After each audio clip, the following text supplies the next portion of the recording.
যারা এখনও অন্নপূর্ণা যোজনার টাকা পাননি বা রিজেক্ট হয়ে গেছে তারা কি করবেন পুরো ভিডিওটা দেখুন এবং এরকম রিয়েল অথেন্টিক ইনফরমেশন পাওয়ার জন্য চ্যানেলটাকে আজকে সাবস্ক্রাইব করে রাখুন এবং ফেসবুক থেকে দেখলে পেজটাকে ফলো করুন। না যোজনায় যারা এলিজিবল বেনিফিশিয়ারি পাওয়া গেছে 1,45,00,000 তাদের অ্যাকাউন্টে টাকা অলরেডি ঢুকে যাচ্ছে, আজ থেকে শুরু হয়ে গেছে এবং সেটা 20 তারিখ অবধি কিন্তু পৌঁছে যাবে।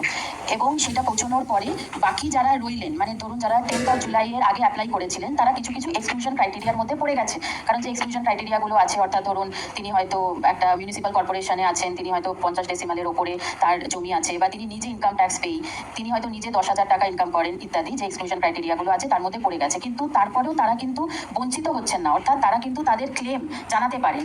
অর্থাৎ তার যদি টাকাটা না ঢোকে তিনি একটা ক্লেম করবেন, সেই ক্লেমটাতে যদি আবার জেলা প্রশাসন সেইটাকে যদি এনকোয়ারি করে ভেরিফিকেশন করে দেখে যে উনি এলিজিবল আছেন, তাহলে কিন্তু তিনিও আবার পাবেন। অর্থাৎ কাউকে আউটরাইটলি রিজেক্ট করা হচ্ছে না। যারা পেলো তারা তো পেড, কিন্তু যাদেরটা এখন আন্ডার ভেরিফিকেশন দেখানো হলো, অর্থাৎ তারাও কিন্তু আবার ক্লেম করতে পারেন, ক্লেম করে আবার যে টাকা কিন্তু পেতে পারে যদি সেটা ভেরিফিকেশনে তিনি এলিজিবল পাওয়া যান। এইটা একটা পার্ট। আর সেকেন্ড পার্ট হলো যারা 10 জুলাইয়ের পরে দিয়েছিল, ধরুন কেউ 25 জুলাই অ্যাপ্লাই করেছে, কেউ 30 জুলাই অ্যাপ্লাই করেছে, তাহলে তাদেরটাও কিন্তু এখন জেলা প্রশাসন এবং কেএমসি এরিয়ায় কেএমসি তারা কিন্তু এনকোয়ারি এবং প্রপার ভেরিফিকেশনের কাজ কিন্তু করছেন।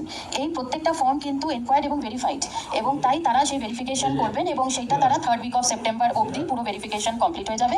এবং তারপরে তাদের মধ্যে থেকে আবার যারা এলিজিবল পাওয়া যাবে তখন তারাও আবার তাদের পেমেন্টটা পাবে।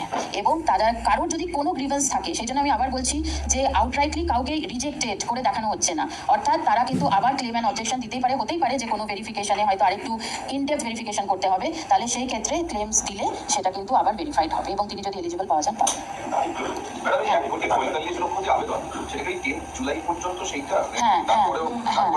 তারপরেরটা এখন ইনকোয়ারি চলছে, কারণ ধরুন যারা শেষের দিকে দিয়েছেন বা কিছু, তো সব সময় তো এতজনের এইটা না, এটা হচ্ছে 1,62,00,000 মধ্যে, 1,62,00,000 মধ্যে এখন আমরা 1,45,00,000 দিলাম। বাকি ওটা যে আমাদের যে ফর্মস গুলো, যেটা আবেদন যেটা রিসিভ করেছে আমাদের তো পোর্টালে, হ্যাঁ যাচাই হয়েছে 10 জুলাইয়ের মধ্যে, এবং তার মধ্যে 1.45K তো আমরা ইমিডিয়েটলি টাকা ট্রান্সফার করছি। হ্যাঁ 4 দিন লাগে, কারণ যতজন অ্যাপ্লাই করেছে ততজন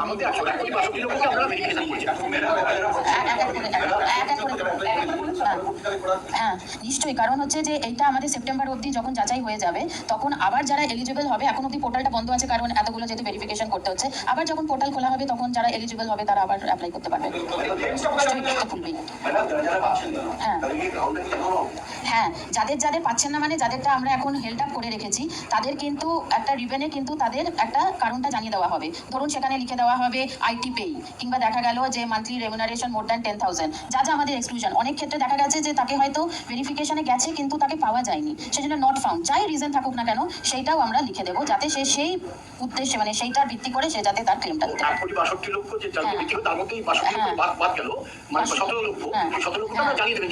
হ্যাঁ বাদ গেল না, আবার বলছি যে যাদেরকে আমরা অ্যাপ্রুভাল দিলাম না ফর ভেরিয়াস রিজন, সেই রিজনটা আমরা দিয়ে দেবো, আর সেটার আমরা আরেকবার ভেরিফিকেশন করে ক্লেম করতে হ্যাঁ আমাদের যে সোশ্যাল রেজিস্ট্রি পোর্টাল আছে সেইটা আমরা উইদিন, হ্যাঁ ওটা না, ওইটা মানে নতুন ক্লেম নেওয়ার জন্য বন্ধ আছে, কিন্তু ক্লেমস অ্যান্ড অবজেকশনের জন্য পোর্টালটা আমরা 2 দিনের ভেতরে রেডি করে দিচ্ছি সোশ্যাল রেজিস্ট্রি, সেইখানে ওরা তাদের ক্লেমটা দিতে পারবে। তার একটাই কারণ, ধরুন আজকে যে পেলো আবার কালকেও কিন্তু কিছু টাকা ঢুকবে, অর্থাৎ এই প্রক্রিয়াটা 3 থেকে 4 দিন চলবে, সেজন্য সে তার নিজের অ্যাকাউন্টটা প্রথমে চেক করে নিই, তারপরে যেন সে তার